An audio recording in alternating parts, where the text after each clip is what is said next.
Behind me, there's 35 chickens, and one of them is a rooster. Without really tracking that much, let's grab 12 eggs and see how many we can hatch out. There's also 2 ducks, but they aren't laying eggs yet. Stick around in this video if you want to watch the process of hatching eggs from day 1 of grabbing the eggs, popping them in the incubator, and hatching them out.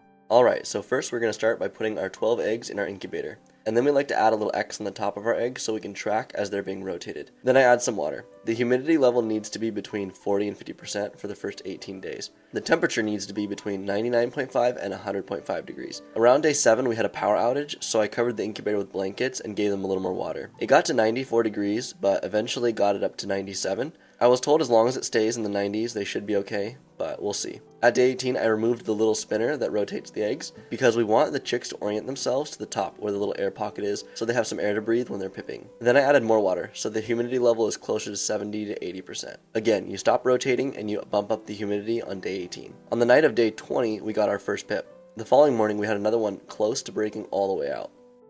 Okay, the surprise, I gotta show you it really quick. You ready? Set, go. You see it? We have little baby chickies hatching. On day 21, we had 3 that had hatched. Once their feathers were dry enough, we took them out, dipped their beaks so they could learn where the water is, and then set some food out. Huh? Is it so cute? We hatched out a couple olive eggers and Easter eggers. Our rooster is an Easter egger, so technically the olive eggers are mixed Easter eggers as well. And in the end, we hatched 6 chicks, but only 4 lived.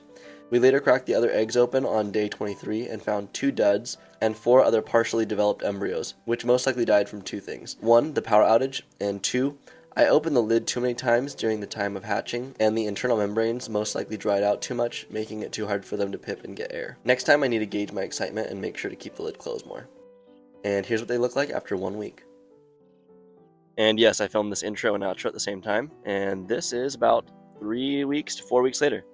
And here's the chicks behind me. So I think we got 3 that are olive egg or Easter egger mixes, and then 1 that is a pure Easter egger. So pretty good, because those are the ones that cost the most usually. And now we'll get green and blue eggs for free. Let's see how many of them end up being roosters. They'll be in this little portable coop behind me for about until they're 3 to 4 months old, and then they'll go into the big coop behind me where they'll be able to integrate and hopefully not get pecked on too badly. But if you enjoyed this video about how to kind of incubate your own chicken eggs from home and kind of the step-by-step process, please give this video a subscribe or a like, and please leave in the comments any questions you might have, and I'd love to answer them to the best of my knowledge. Thanks. Bye. After 5 to 7 days, you can check with a light to see any embryo and vein development. You'll need to rotate them a few times each day for the first 18 days if you don't have an automatic rotator like we do.